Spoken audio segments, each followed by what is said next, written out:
श्रावण मास की सभी सनातन प्रेमियों को हार्दिक शुभकामनाएं। आज दूसरे एपिसोड में शिव पुराण कथा का सार। इसमें हम जानते हैं भगवान नारायण और भगवान ब्रह्मा के बीच उत्पन्न हुए विवाद में किस तरह से ज्योतिर्लिंग की उत्पत्ति हुई। जब भगवान नारायण जल में शयन कर रहे थे तभी उनकी नाभि से एक सुंदर कमल प्रकट हुआ। उस कमल से ब्रह्मा जी की उत्पत्ति हुई। माया के बस में होने के कारण ब्रह्मा जी अपनी उत्पत्ति के कारण को तो नहीं जान सके। उन्होंने चारों ओर जल ही जल देखा। तब आकाशवाणी हुई कि आप तपस्या करें। 12 वर्षों तक ब्रह्मा जी ने तपस्या की। इसके पश्चात भगवान विष्णु ने चतुर्भुज रूप में उन्हें दर्शन देकर कहा कि मैंने तुम्हें सत्वगुण से निर्माण किया है। लेकिन माया के बस में होने के कारण ब्रह्मा जी विष्णु जी के स्वरूप को न जानकर उनसे युद्ध करने लगे। तब दोनों के विवाद को शांत करने के लिए एक अद्भुत ज्योतिर्लिंग का आविर्भाव हुआ। दोनों बड़े आश्चर्य के साथ इस ज्योतिर्लिंग को देखते रहे और इसका स्वरूप जानने के लिए ब्रह्मा हंस का रूप धारण कर ऊपर की तरफ गए तो वहीं भगवान विष्णु बारहा रूप स्वरूप धारण करने के साथ नीचे की ओर शिवलिंग को तलाशते हुए चले गए। लेकिन दोनों ही ज्योतिर्लिंग के आदि और अंत का पता नहीं लगा सके। इस तरह 100 वर्ष तो बीत गए लेकिन ज्योतिर्लिंग के बारे में उन्हें कोई पता नहीं लगा। इस दौरान उन्हें ज्योतिर्लिंग से ओंकार शब्द का नाद सुनाई पड़ा और पंचमुखी एक मूर्ति दिखाई पड़ी जो शिव स्वरूप थे। ब्रह्मा और विष्णु ने उन्हें प्रणाम किया। तब शिव ने कहा, तुम दोनों मेरे ही अंश से उत्पन्न हुए हो।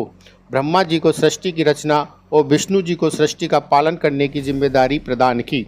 शिव पुराण में 24,000 श्लोक हैं जिसमें तारकासुर का वध, मदन दहा, पार्वती की तपस्या, शिव पार्वती विवाह, कार्तिकेय और गणेश जी का जन्म, त्रिपुर का वध, केतकी के पुष्प का शिव पूजा में निषेध और रावण की शिव भक्ति आदि प्रसंग वर्णित हैं।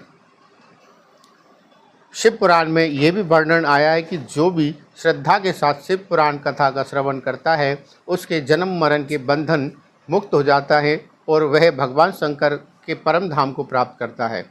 अन्य देवताओं की अपेक्षा भगवान शंकर जल्द ही प्रसन्न होते हैं और थोड़ी सी पूजा का बहुत बड़ा फल प्रदान करते हैं। इसका उदाहरण है, एक बार भस्मासुर ने भगवान शंकर की तपस्या कर इच्छित वर मांग लिया कि मैं जिसके सिर पर हाथ रखूं वह भस्म हो जाए। भगवान शंकर से इस वरदान को प्राप्त करने के बाद भस्मासुर ने भगवान शंकर को ही भस्म करने का प्रण किया और भस्मासुर भगवान शंकर के पीछे दौड़ पड़े। तो भगवान शंकर दौड़ते हुए भगवान विष्णु के पास जा पहुँचे।